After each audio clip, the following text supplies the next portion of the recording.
And there we go. All right. I think I would have cleared my throat before I hit record, but it's going to be fine. We're going to get through it fine. So, hi, everybody. Hi. Hi. Today, we have something new and different that I have been saying was going to happen for a while, maybe threatening was going to happen for a while. Depends on, how you feel about it. But Malice and I are doing a series that we're calling Flightless Bird Special Interest, and I wasn't going to tell you guys this because it's embarrassing, but let's start it off with full transparency. When I came up with the name, I did not know flamingos could fly. I have since learned that they can fly, but I didn't have a better name. So, it is still Flightless Bird, even though it's only the penguin that can't fly. The flamingo is fully capable, and you should Google it. Like, look it up. It's very funny to watch them do it because they got such long legs. It's just like streamers coming out behind them. Anyways, that's not the point. So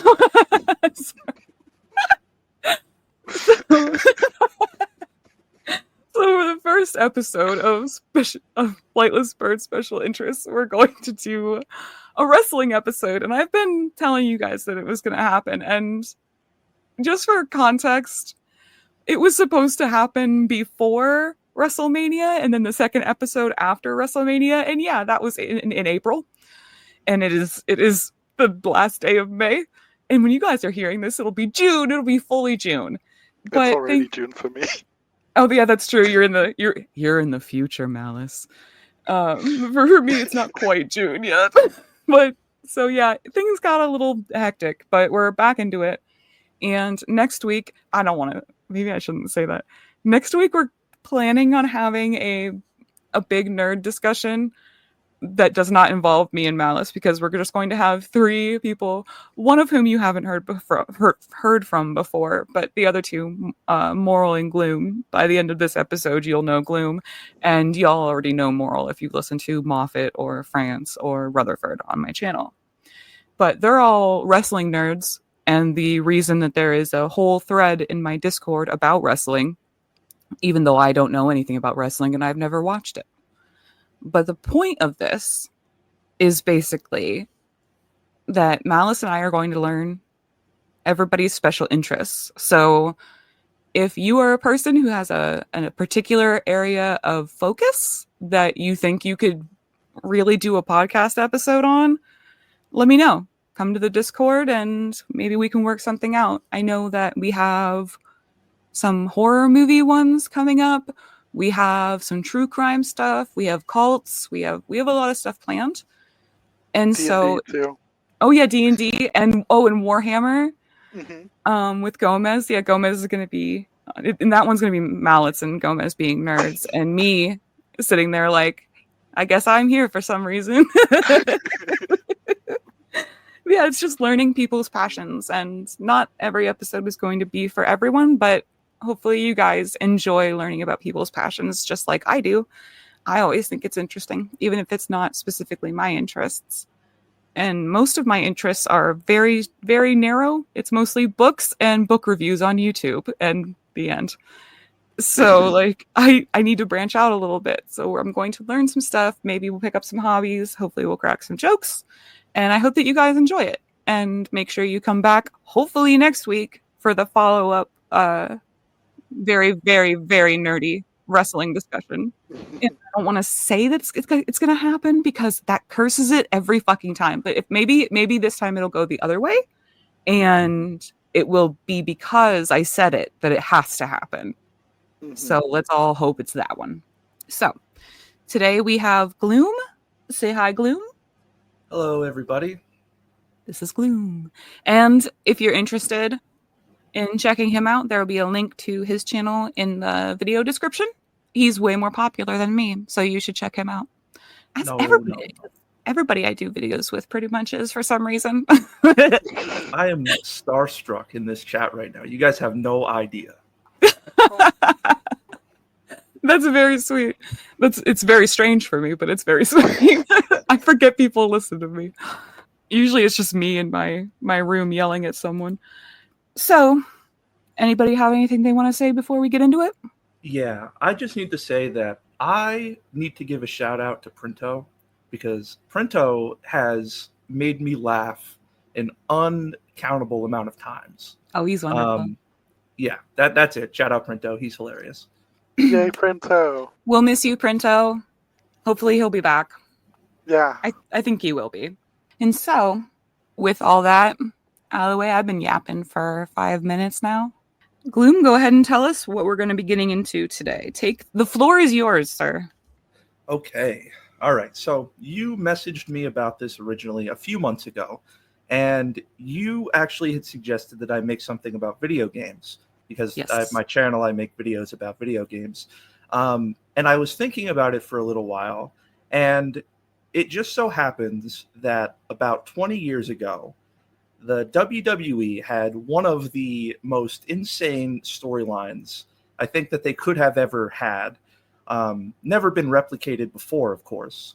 And for some reason, I don't know if it's like a WrestleMania thing, but every year I kind of fall back into watching just a little bit of wrestling. And so I decided during WrestleMania time that I wanted to do this about wrestling. Now, if you guys know anything about going through phases of liking things, I haven't watched maybe a little. wrestling. I haven't watched wrestling since WrestleMania. So, Oh, gee. but I'm committed to this, and I made half of a PowerPoint presentation, and then I stopped doing that because I got confused. Nice. So I finished it in a Google Doc, and so that's kind of what I'm going to be going through. And this Rey Mysterio is in this, right? Correct. Yes. Okay. So this is essentially about the feud that took place between Eddie Guerrero and Rey Mysterio in 2005.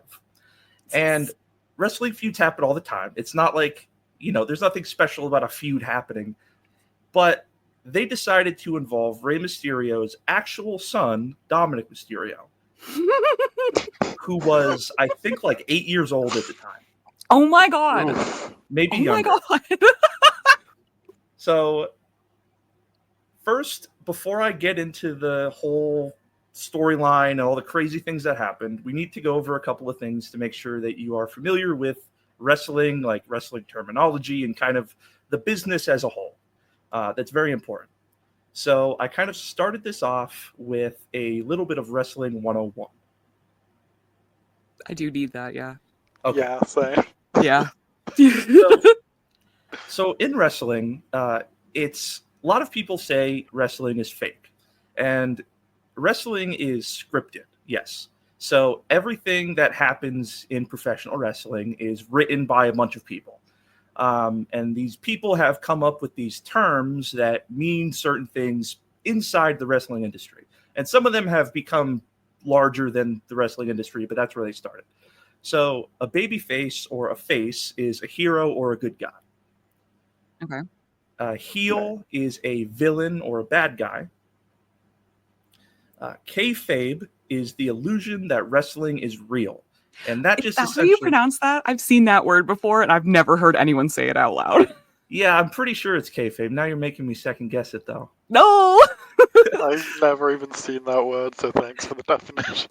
Yeah. So essentially, to break down kind of what kayfabe is, it's like if you see a professional wrestler outside of an event and you yell at him for something he did at the event, you're keeping kayfabe. You're like pretending it's all still real. Okay, that does make sense. Right. I actually wrote a better definition for it under that. I said a storytelling aspect where everyone is quote unquote in on the joke. And a feud is pretty easily explained. It's just a rivalry between two people. So some other important bits are that heels often cheat, insult the audience, and play dirty to win. So now that we've kind of gone over wrestling as a whole, like the terminology, this era of wrestling in particular is interesting. In the mid 2000s, this is after the Attitude Era, what it was called, of the WWF, where people like Stone Cold Steve Austin and The Rock were the big stars. There was a weird little transitional period kind of between the Attitude Era and what's called Ruthless Aggression, the Ruthless Aggression Era. And the Ruthless Aggression Era, people are a little back and forth on when it truly started, but the Ruthless Aggression Era, in my opinion, went really adult with the storylines. There were a lot of the Attitude Era was also very adult, but the Ruthless Aggression Era, I feel, it was that early 2000s edge, if you guys know what I mean. Oh yeah, I know what you mean. Where like everything was like hard rock bands and like Monster Energy drink and Tony Hawk skate, you know what I mean? Yeah, everything was Ed Hardy and everyone was an edgelord. Yeah. Everyone worshipped Bam Margera. Oh yeah. Yep.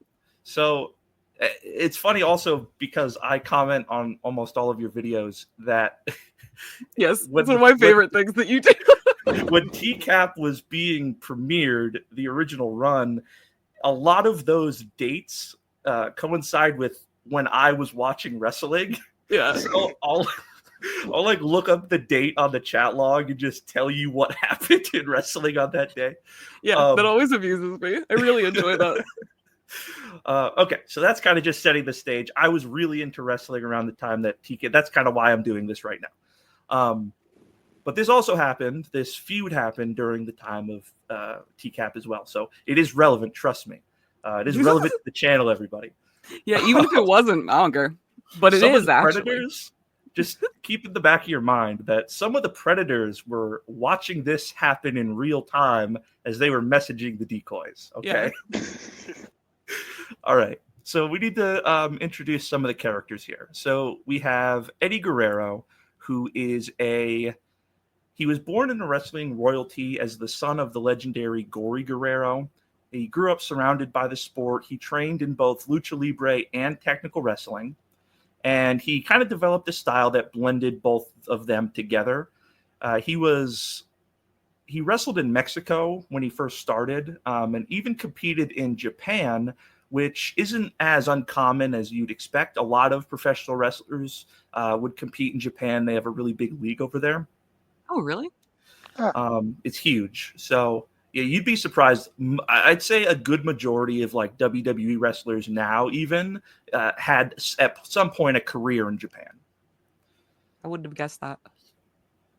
So after his early stuff, he was with ECW, which was a big kind of extreme company in the 90s that was kind of famous for kind of over-the-top matches. Everything was barbed wire, ladders, tables, you know.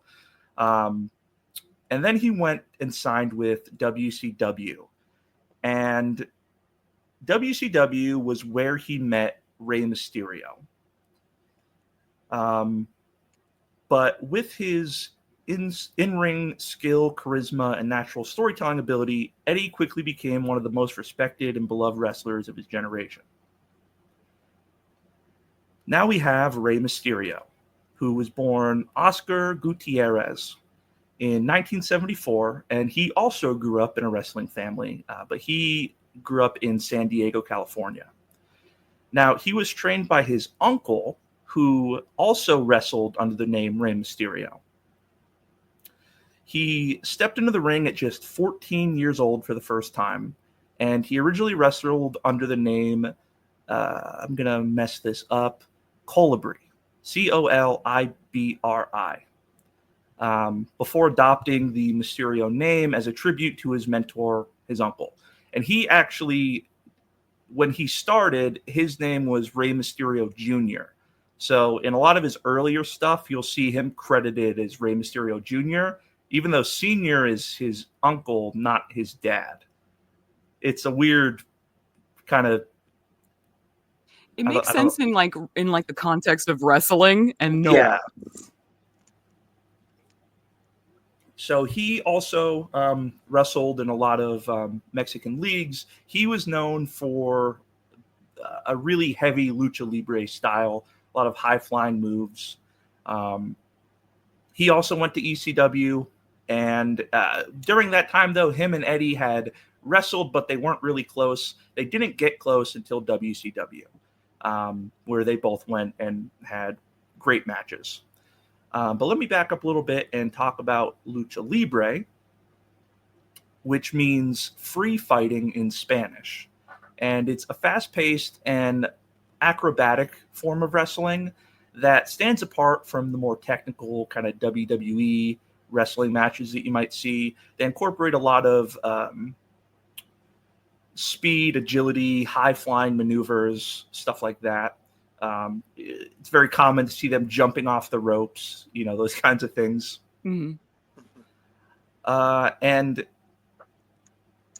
in Lucha Libre, losing a mask in a match is a huge deal. A mask is often associated with their kind of mystique, like their persona as a whole is the mask. So when the mask gets taken off, it's kind of like they're revealing their real identity. It's kind of like a superhero thing in a way. Yeah, I'm yeah, like imagining that scene in Spider-Man 2 in the train. Yeah, Oh, yeah. exactly. Yeah. That makes sense. So that's important because Eddie and Ray had crossed paths during the 90s a lot, and they got close, like I said, during their tenure at WCW, which was around 1996. And while in the ring, they had really great matches. They developed a really good rivalry early on in their careers, but outside of the ring, they had a really strong friendship. Eddie was a little bit older, and so he kind of took a mentor role on Rey Mysterio. And that culminated in probably one of their best matches, which was Halloween Havoc, a WCW pay-per-view in 1997. And Eddie was a heel at the time. Eddie had this personality that was very likable, but he could also play a heel very well, which is hard for people to do sometimes. Playing either role, it seems like people kind of gravitate towards one or the other. I think a good example of that is like John Cena for most of his career was just this good guy. He isn't right now, and that's something that I'll probably talk about in the next episode.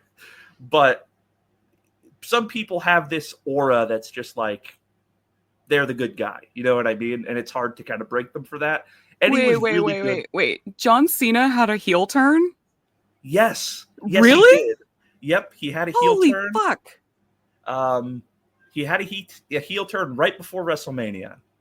Oh my god, Ooh. I cannot. That is really hard to even like think of. Like, I can't see him as anything other than like Johnny Football, like all American hero bullshit. Wow.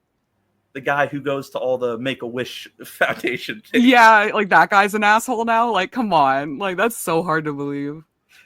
Yeah. Oh, don't worry, we'll talk about it in the next one because I'm sure we'll get into it. So this match, the Halloween Havoc match, the stakes were if Ray won, he would be the new cruiserweight champion, like a regular title match. Mm-hmm. However, if Eddie won, he wouldn't get to just keep the championship. He would also get to demask Ray in front of the entire audience. This was something that WCW tried to push for. They felt that Ray wasn't as relatable to the audience because of his mask. And it was something that he fought really hard to keep. And he did win this match, and he didn't drop the mask. They did eventually make him drop the mask in a completely can I swear here? Yeah. Have you listened to my channel before? Yeah, I'm nervous. He did kind of lose it in like a complete bullshit way, to be honest. Mm-hmm. But that's a whole nother.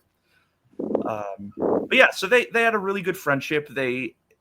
That's kind of one of the aspects of this that I really liked was seeing their kind of the spans of their career, how they would kind of bounce off each other for pretty much like a decade. Mm-hmm. But eventually WCW would go under. And as Pepe would say in 2005, I love WCW. I forgot about that. Okay, I need to stop for a second because I love WCW in 2005 is the funniest thing I've ever heard. The company's been dead for 5 years at that point. It's still real to him, damn it. Pepe's still in this. God, I love that. I was rewatching that the other day because the steel is amazing in that.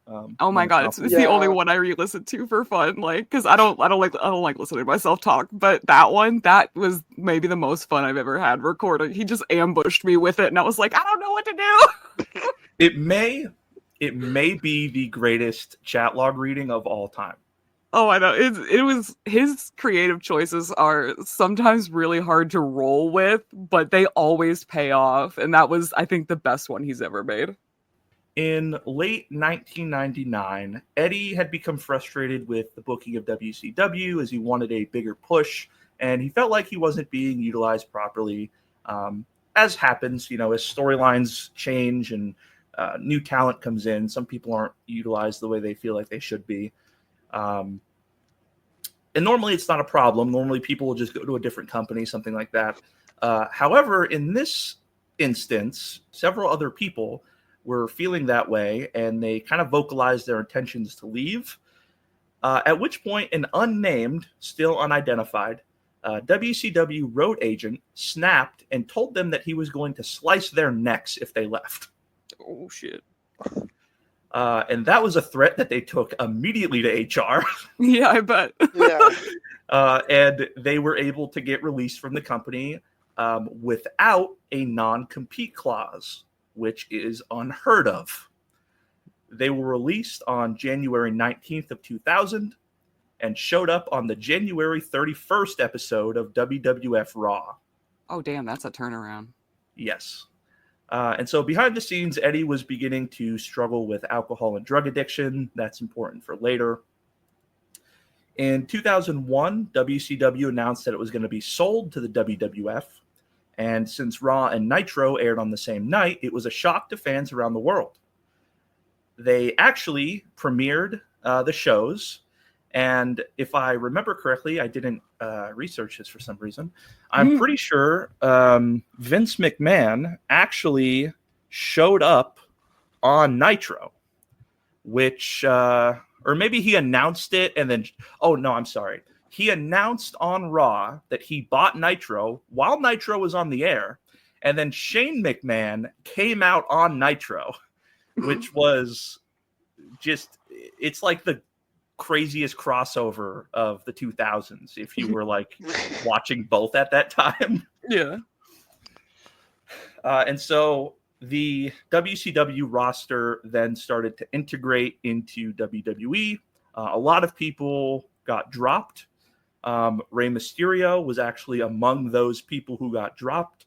So he went back to Mexico to work the independent scene for a while. And then in 2002, he signed back with WWE. Newly named after their lawsuit with the World Wildlife Foundation, prevented them from using WWF anymore. I remember that. Yeah. That is one of my favorite pieces of information. And I remember being very young and watching something wrestling, and whenever they showed old matches, and this was early enough that there's a good chance that they would show something from this era, they would blur out the WWF logo, and I was so confused as to why. What's going on under there? Yeah, I was like, why are they doing that? Like, was it that bad? Like, yeah. Oh yeah. But okay, and then so after that, Eddie and Ray didn't really. They were still friends, but they didn't really have any sort of rivalries or anything like that. They had a couple of matches in WWE, but nothing extreme. And then in February of 2005, they teamed up for the first time as an official tag team to win the WWE tag team titles. They defeated a group called the Basham Brothers at a pay-per-view called No Way Out to secure the titles and had actually become the first ever Latino WWE Tag Team Champions. So that was pretty progressive for them at the time. And after winning the tag titles, storyline-wise, Eddie started to feel a bit jealous of Ray. There were some promos that he had made where he had made remarks about Ray hogging the spotlight, things of that nature. And this was kind of the writers planting seeds of insecurity for Eddie's character. And so Eddie demanded a match at WrestleMania to prove himself against his tag team partner. It was the first time in history, making history again, that tag team partners faced off at WrestleMania in a one-on-one match. Unfortunately, Eddie was unable to pull off a victory, losing to Ray and fracturing their friendship even further.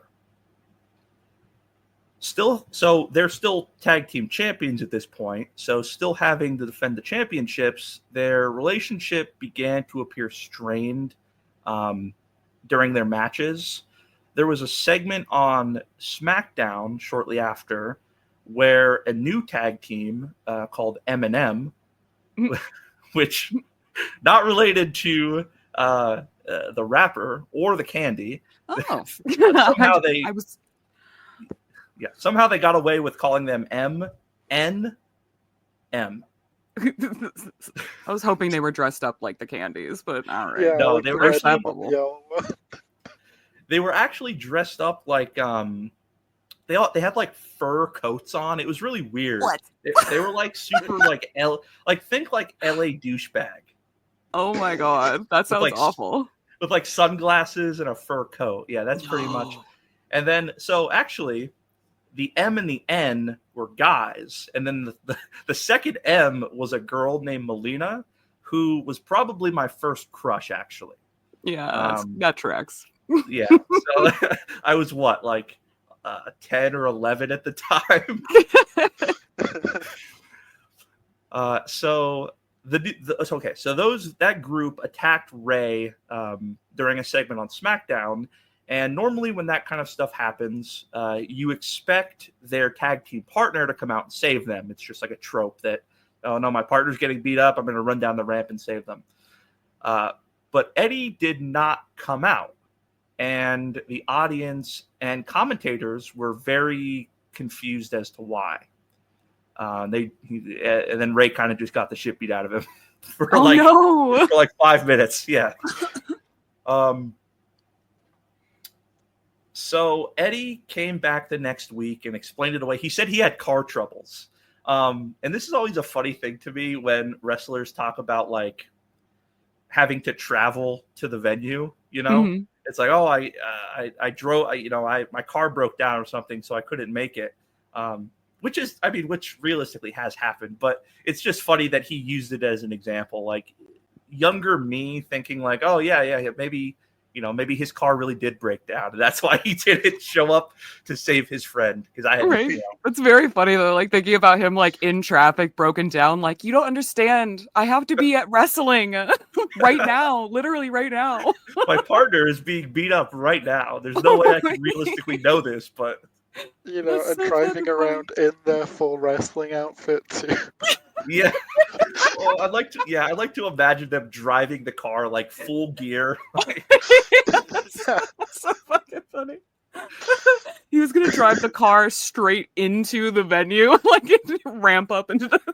Honestly, that wouldn't be so far-fetched because he often comes out in a like what are those, the like cars called with the hydraulics, the lowriders or whatever. Oh yeah, lowrider. Yeah. Yeah, he often would come out in a lowrider. So What? I was joking. It's a real thing though. Yep, absolutely a real thing. You have a future as a professional wrestling writer. Right, I was gonna say, like, I shouldn't try to play chicken with the absurd when it comes to wrestling, because 100% I'm gonna lose. Like, Yep, they've done it. fuck, that's so funny. You know that South Park episode where they keep saying Simpsons did it? Yes, That's Yeah. any wrestling idea. they've already. So, okay, after he tried to explain it away as car troubles, trying to reassure Ray, which he kind of believed it. You know, like he's your friend. What do you know? You're not going to think that he's going to intentionally leave you to get beat up. Yeah. But a few weeks later, Eddie and Ray faced Eminem for the tag team titles. And during the match, Ray was getting beaten pretty bad again. He crawled to the corner to try and tag Eddie in, but Eddie just ignored him. Instead, he just got off the ring, like, off the ring, whatever, and just walked backstage. What an asshole. Leaving Ray to get beaten even more. Oh my god. Eminem actually really liked beating up Rey Mysterio because during because after the third time, holy fuck. Sorry. They were just loved it. They're just sitting around all the time like, hey man, you really enjoy beating him up? Oh dude, I fucking love it. Yep, so it happened a third time. This time Eddie did come out to his rescue. He, did the fighting thing with Eminem, pushed him out of the ring, whatever. Then he decided that he also likes beating on Rey Mysterio. No, Ray. And poor Rey Mysterio. Poor Rey Mysterio just had to take it, and I feel so that bad. was signaling the end of their friendship. Yeah, it would for me too. So they have a bit of a rivalry, and at first it's it's your basic jealousy, fueled rivalry in wrestling. They talk shit about each other. They, say they're going to have a match, and then the match finally comes. At a pay-per-view event called Judgment Day, where Eddie was losing pretty badly. He wasn't going to win this. And realizing that, he decided to get disqualified by hitting Ray with a steel chair. Jesus Christ. Very, very classic wrestling move. He beat him with a steel chair. Yeah.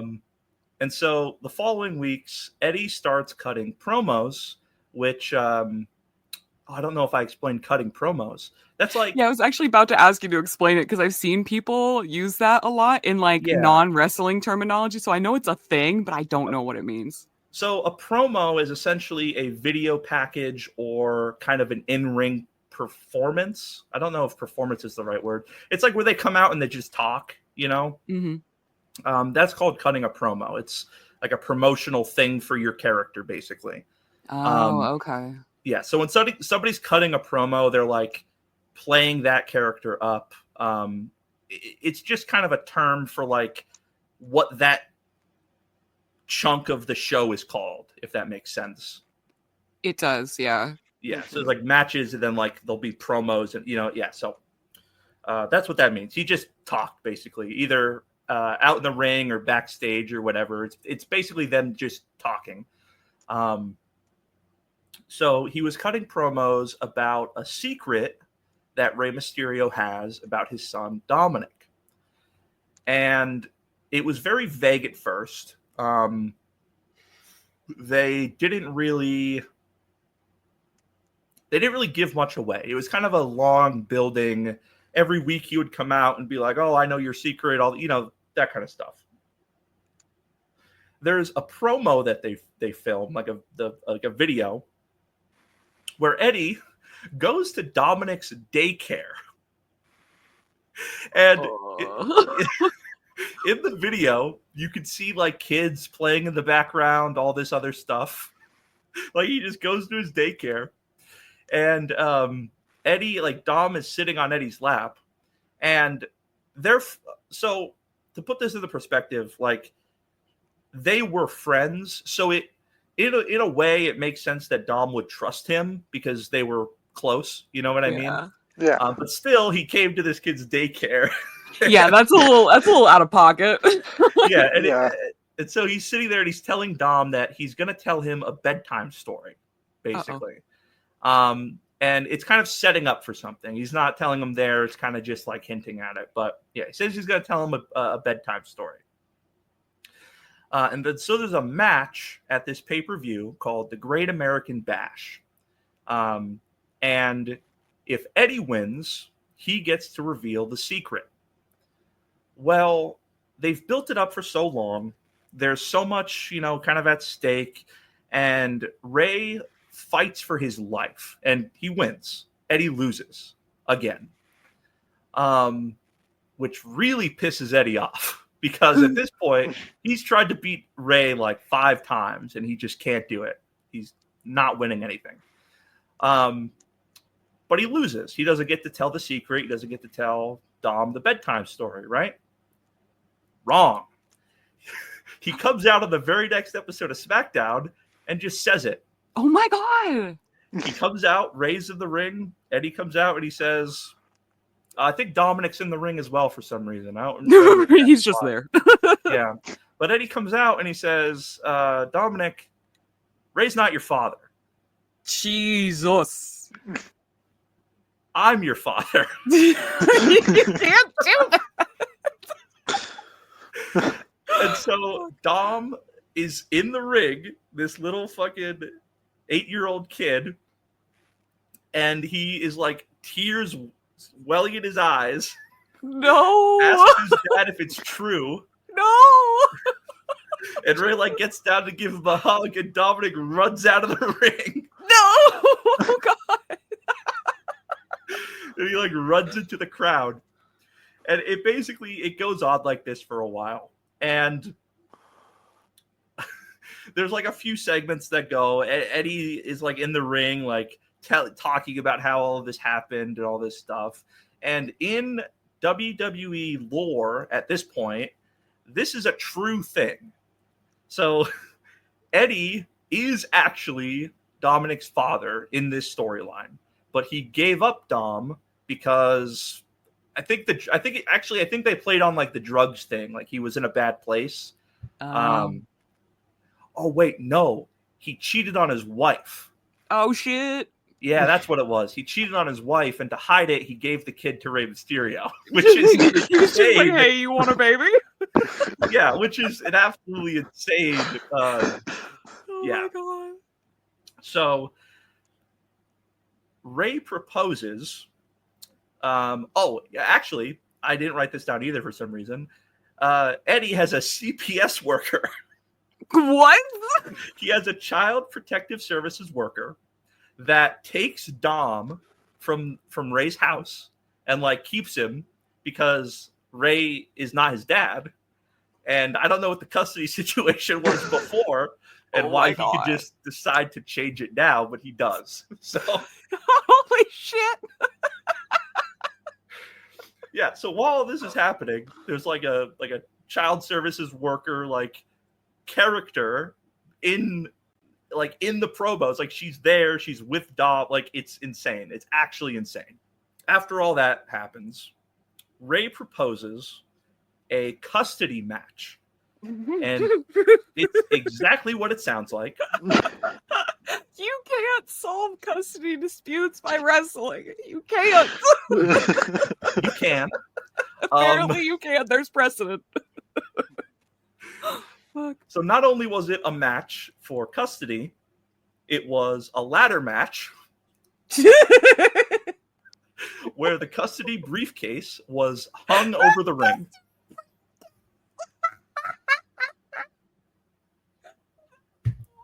That's not, you can't. So how does a ladder match work?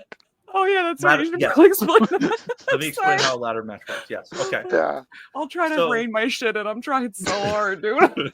No, I like this. So here's a ladder match is a match where you can't pin your opponent like normal. To win the match, something is hung above the ring. It's hung like at a rope, and the only way you could reach it is by climbing up a ladder. And to win the match, you have to grab the thing from the top. Now, normally, like 99% of the time, they're like title belts. And you climb up and you get the title belt and you win the title, right? Okay. they started doing this thing called Money in the Bank, where it's like a contract where you could cash it in for a title match. So it's not the title itself, but you could, use it to get a match to get the title if you win. And so I think they took that idea and said, how about instead of a contract for a match, we put custody documents in there. It's so good.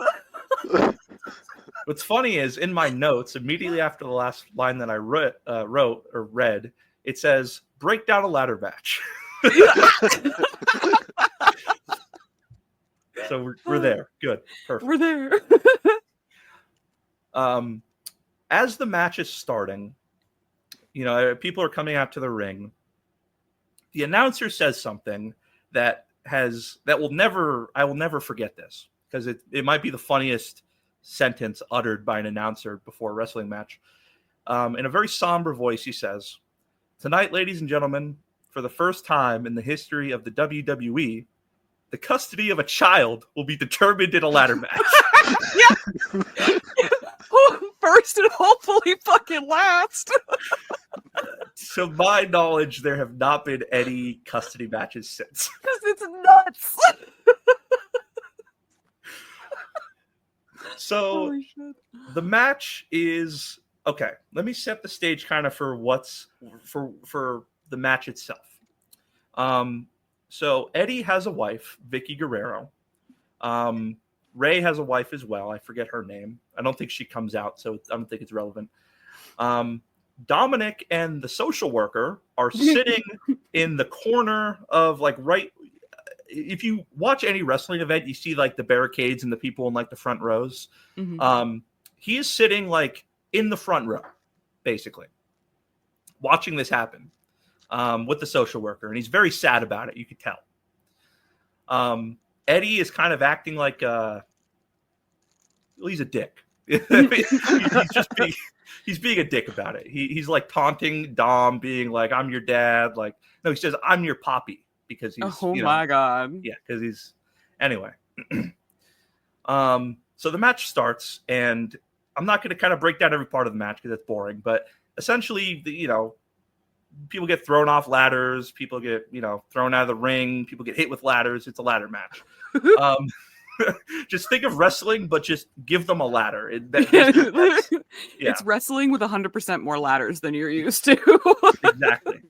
And there's no disqualifications, so I think there's chairs that come out every once in a while. During the match, Eddie kind of gets the upper hand at one point, and I think Ray is knocked maybe out of the ring, something like that. And Eddie goes to climb the ladder, and it's looking like he's going to win. Typically, if there's nobody in the ring, that last kind of push to get up the ladder usually signifies okay, it's over. Eddie goes to climb the ladder, and little Dominic jumps over the barricade. Oh my god! Gets in the ring and grabs the ladder. Now Dominic is 8 years old.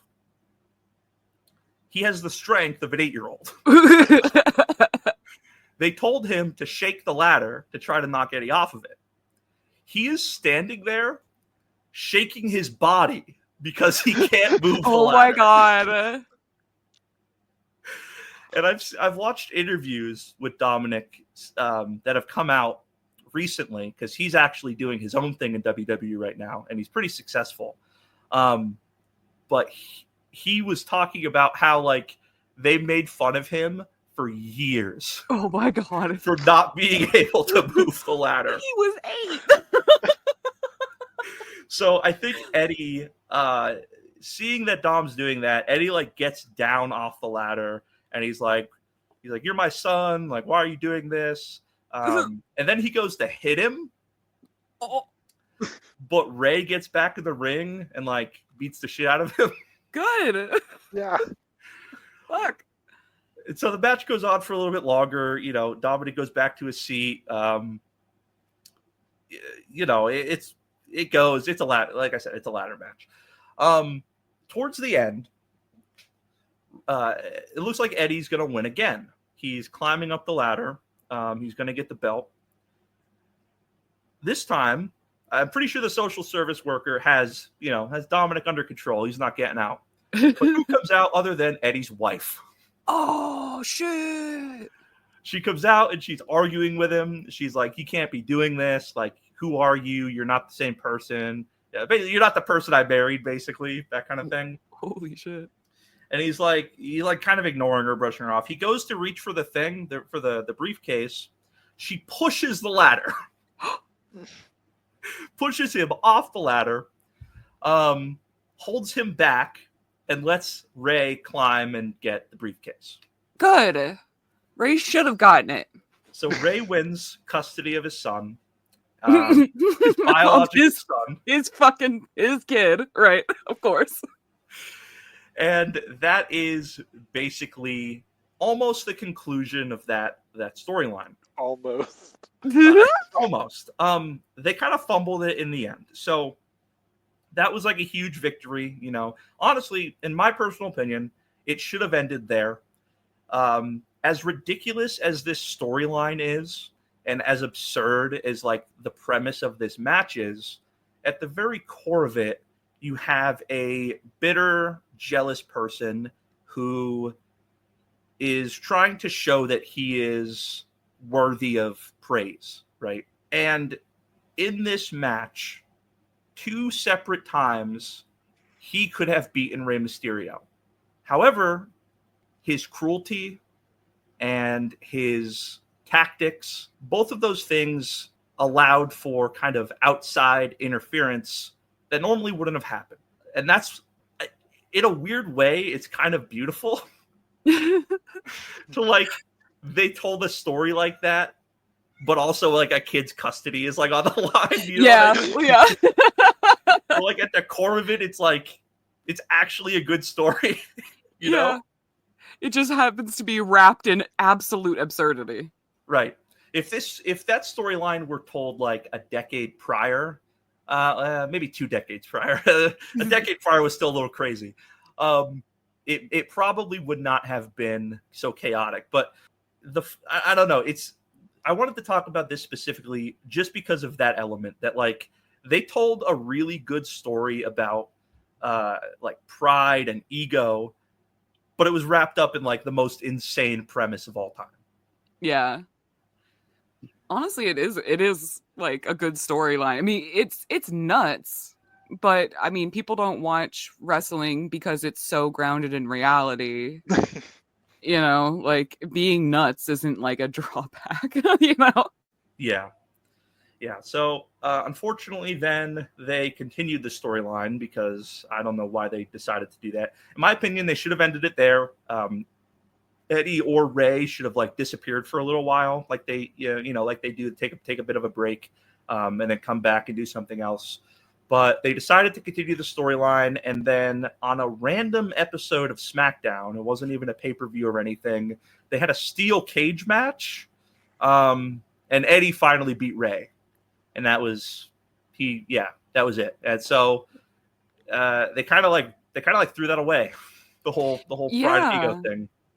That is a very unsatisfying ending. Right? Yeah. So I wish they hadn't done that. Especially because very shortly after that, Eddie Guerrero would sadly pass away.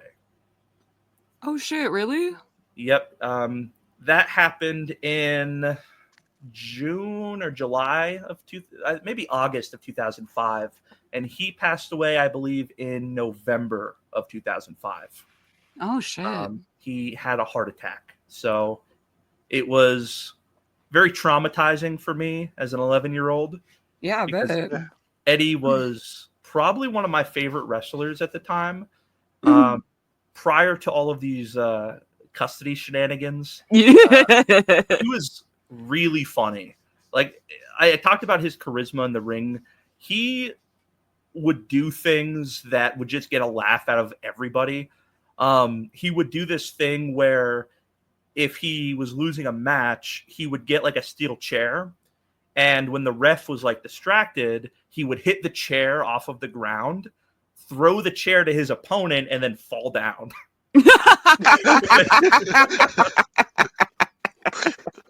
That's really funny. So that happened a few times, and there's even times where like he would do that, but then like the ref wouldn't turn around in time, and the other guy would do the same thing and throw it back, and it would go back and forth. But yeah, so sadly they ruined the storyline, and then he passed away. That is one of the craziest storylines I've ever heard of.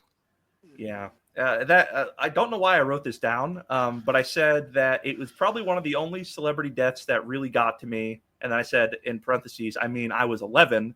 And then afterwards I said, aside from David Lynch. So I think this was, I don't know if like David Lynch had died right before I was writing this or something, but I was like really in my feelings about David Lynch. He died a few months ago. Yeah. Oh, he did die a few months ago? Yeah. Oh, wow, I missed that. I was very upset about that. God, I am finding out live that David Lynch died. Yeah. Shit. I mean, I only know because Chuck Tingle talked about it. Of course you would. You would know if because of Chuck Tingle. That's where I get all my news, you know? Yeah, you just get all your news from Chuck Tingle's Instagram. That's very funny, actually. I don't know who that is, but that sounds amazing. He writes the... Yeah, actually, the Malice, porn that I send in the sub. Yeah, the porn that Malice reads, he writes it. Oh, yeah. The one that's like, the ones that are like pounded in the butt by my own butt, or the manifestation of my anxiety, he writes those. Yeah, it's Chuck Tingle. That's incredible. I'm going to go read those after this. You should, honestly. They're well written. They are. And they're fun. Yeah, and like, let's be honest, I send them like at least once a week in the sub. Yes. Malice is hard into the Tingleverse. Like I am. Yes. But like that's good because at least you're not like a Lila Fox or a Kay Webster fan. You know, we'd have to stop being friends. Right? And so I have a little story to end this episode about Rey Mysterio. So is that the end of your presentation, sir? Yeah, that was everything. That was the it very quickly went from I love this story to wow, they ruined the story. Yeah. Yeah. It was really going somewhere. And like it had a natural end, but sometimes they can't leave well enough alone. Yeah. They need a paycheck, you know. You know. So, Rey Mysterio is one of the only wrestlers that I know of that isn't like one of the really super huge names like John Cena and The Rock, that kind of shit. But the reason I know who Rey Mysterio is has to do with one of my Christmas traditions. And so Gomez and I have lived together for like, God, 13 years, something like that. And about 8 years in, we decided that we should probably get a Christmas tree finally. And so the first year we had a Christmas tree, we didn't have anything to put on it.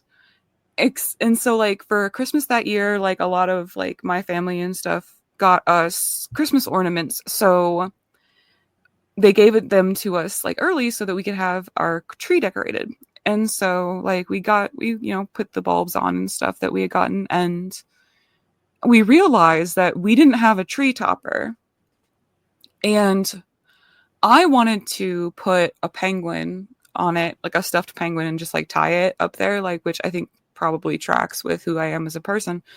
And Gomez wanted to put an action figure up there. And so we couldn't agree. So we did rock, paper, scissors. And he won.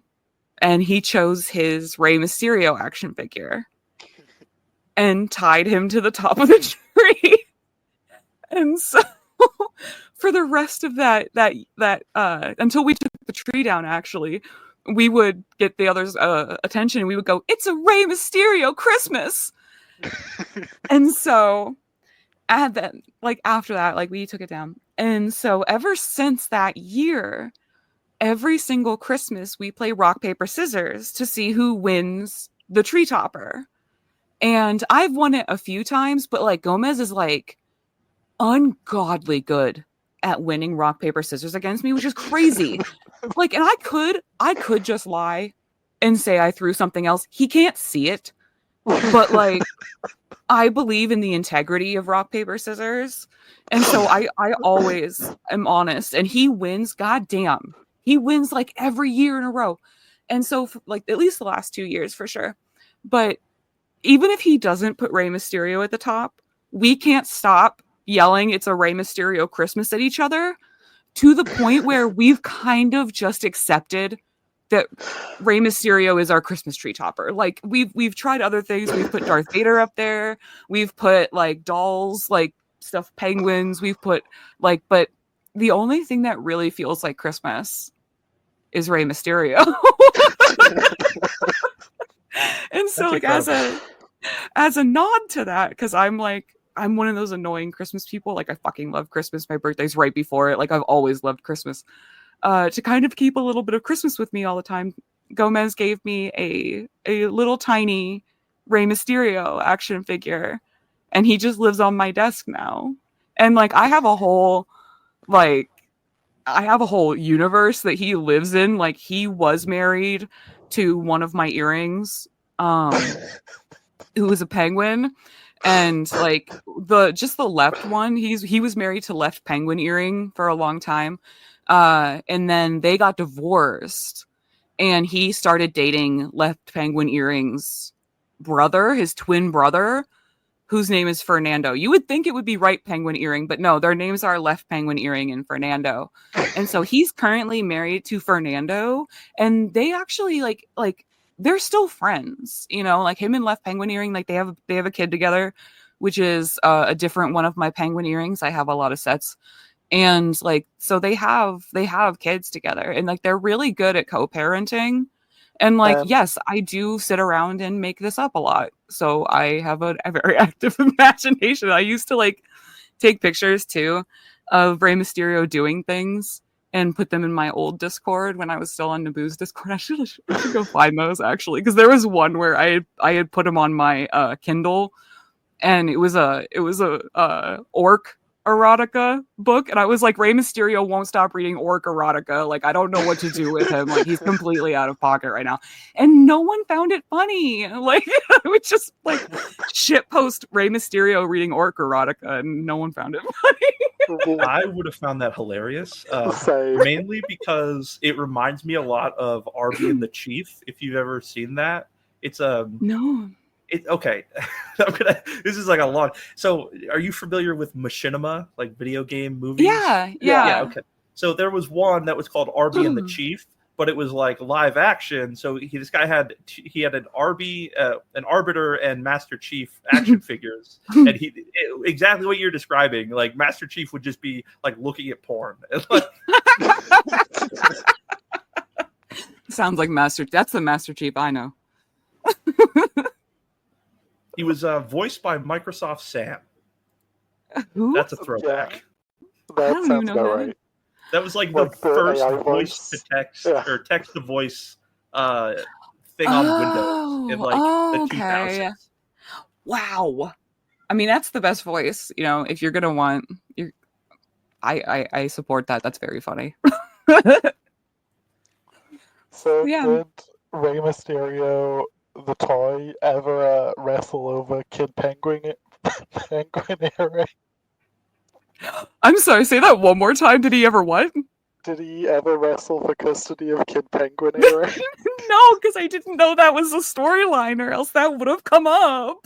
Can you imagine like how ridiculous it would have been if that had been something that you imagined? Right? Like if I had just come up with that, like, you know, like I remember there was one time, like I had told Gomez, I was like, yeah, Rey Mysterio and Left Penguin Earring got divorced, and he's now with his brother Fernando, and he was like, oh my god, that's so scandalous. And I was like, no, like they're really doing like you know, they weren't right for each other. They were both, it was a very amicable breakup. Like, you know, like they could just see that him and Fernando were better together. And he was like, oh my god, who's raising the kids? And I was like, they're co-parenting. They're like doing a really good job co-parenting. And like Left Penguin Earring is just like finding himself right now, and like who he is when he's not in this relationship. And Gomez was like, you know, there's something wrong with you, right? Like, listen, I'm fun. I knew that this episode was meant to be as soon as I like gave you the premise, and you sent me a picture of Rey Mysterio on your desk. Like, out of every wrestler, I happened to pick the most absurd storyline, and you just happened to have one of the figures in your actual presence. Yeah, that's the only wrestling figure I've ever had, like, in my entire life. Like, and I don't know anything about Rey Mysterio, like, as a wrestler. I just know what he looks like, and hopefully he looks like my action figure, because I've never even seen a picture of him. I just know he's a luchador because he's wearing a luchador mask. I'll be honest, it's a bit of a rough depiction, but it gets well, the job he's done.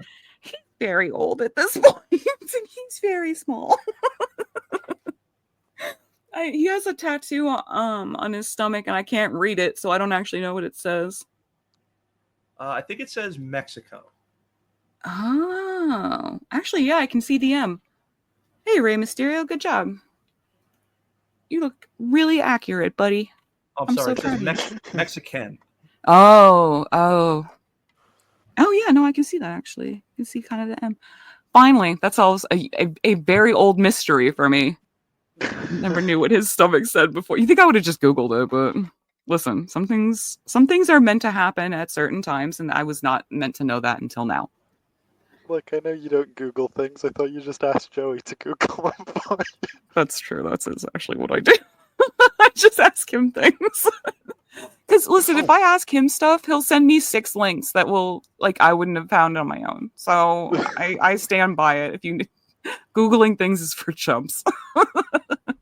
I do have one more thing to add to this, to the Rey Mysterio kind of Dominic Mysterio thing. So, so that was 20 years ago.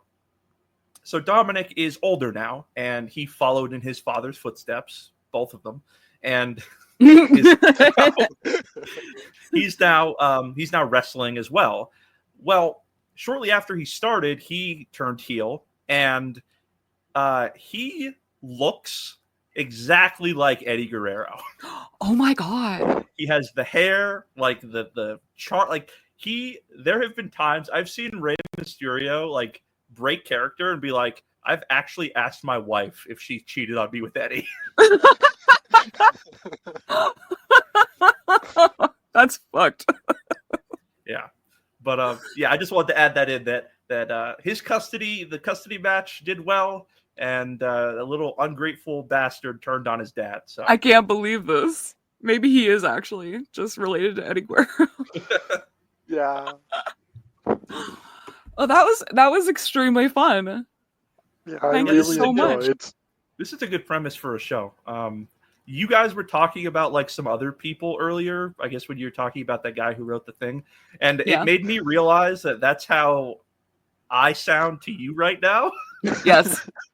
So thank you very much for letting me talk about this. I've been very excited for this. Yeah, I know. I really enjoy this as a concept. Like, Malice and I are just both, we just really like it when people have passions, and especially if we can find out about something that we don't already know about. Yeah, because like I don't think either of us have any clue about wrestling. No, none. And like, I learned so much doing. We've only been recording an hour, and I just learned so much shit. like it's so cool. Like I can't wait to learn all kinds of shit from people. I mean, not the Warhammer one. I'm actually like full up on that. No, I'm kidding. Gomez, if you're listening to this, I'm kidding. But no, like I can't wait to get into stuff and like learn people's passions and stuff I didn't know. Like I think it's such an interesting idea. Yeah, this is a really cool idea to like use your platform for kind of like this sort of thing. I really like that. Yeah, like I never know what to do for like B content. But at this point I'm just doing what I like to do, and I don't really care if other people like it, and this is what I wanted to do. And Malice and I can't stop making shows with each other. Just for some reason. Yeah. Remember one time your partner was like, "Did you guys accidentally make another podcast?" Yes. I did say that. And I had to be like, yeah, kind of. Yeah, kind of. Listen, it's a problem. We just have a lot of really good ideas, and it's fine. It's fine. There could be worse problems. Yeah, like at least we just really get along, and we like making shows together. Oh no, it's terrible. Yeah. Oh no. Yeah, I mean, yeah, like you could be fighting over the custody of your child. Yeah, I assume that would be Tito, and I can't get up a ladder, so I'm kind of fucked. I'm kind of fucked from the floor up on that one. But I think it's pretty obvious. He looks more like Malice, so I think it is. I think Malice is his real mother. Yeah. I mean, he does look great in his buckler ups. See? His buckler ups. He looks adorable in buckler ups. That is a joke for like 3 people. Yeah, I think that's just me, you, and Peanut. Right? Yeah, I was gonna say, and Peanut doesn't listen to Taco Tuesday, so I guess it was just a joke for you and me. For people who don't know, one time Peanut decided to convince Malice that in the US we call overalls buckler ups, and she believed it for about a week. And I kept feeding into it because I thought Malice was putting me on. I didn't realize that she didn't know, so I did kind of also contribute to this. So now overalls are just called buckler ups. It is, yeah, the truth. Yeah. And like you guys would think, well, how often does that come up? You guys don't understand the amount of buckler ups that Malice owns. Malice owns a lot of buckler ups. I do, and I wear them a lot. Yes, she wears them, so it comes up a lot. So, and now that's just buckler ups. And you guys, you're allowed to have that. You can just call them buckler ups from now on because it's more fun. So you're all welcome. You learned a lot today, including the true word for buckler ups. So yeah, that I hope you guys enjoyed that. Like, comment, subscribe, do all that shit. You join my Patreon. I just put up a ton of fucking bullshit on there. I have uncut police interrogations for Glory Hole Jerry and Golf Cart Matt that Joey gave me to put up on there. They're unlisted on YouTube because whenever they're public, they get taken down. So yeah, that's the only place you can watch those currently. So you can join. Those are free. Like, that's not paywalled or anything. Also, the Hamburger chat log from Joey's channel, the best video ever recorded, one with Wes, that's on there because YouTube keeps taking it down. And Joey and Manzi reading Jesse Velez's chat log, which YouTube also kept taking down. So that's on there too. Yeah, so yeah, join that if you want. You don't have to pay me anything, I promise. That's just where I'm putting stuff that gets taken down from YouTube from Joey and my channel. So essentially, and blah blah blah blah blah. Yeah, that's all that good stuff. Check out the next wrestling episode, which Malice and I won't be on. It'll just be nerds. So if you're a wrestling fan, be excited for that. I can't wait. Anything you guys want to add? I don't think so. Do you mind if I plug my YouTube channel? Oh yeah, go ahead, sir. All right, everyone. If you enjoyed listening to me rant about wrestling, please go over to my YouTube channel at Gloom is Dead to hear me rant about video games in a more structured format where I'm not rambling about wrestling for an hour. Yeah, you don't have to deal with my donkey laughing every 5 minutes. So you can go check him out. I'll leave a link in the description. And yeah, so thanks for listening, everybody. You guys want to say goodbye? Bye. Goodbye. Complete online safety kit on our website. The address is dateline.msnbc. God damn it, Ray. Get down from there.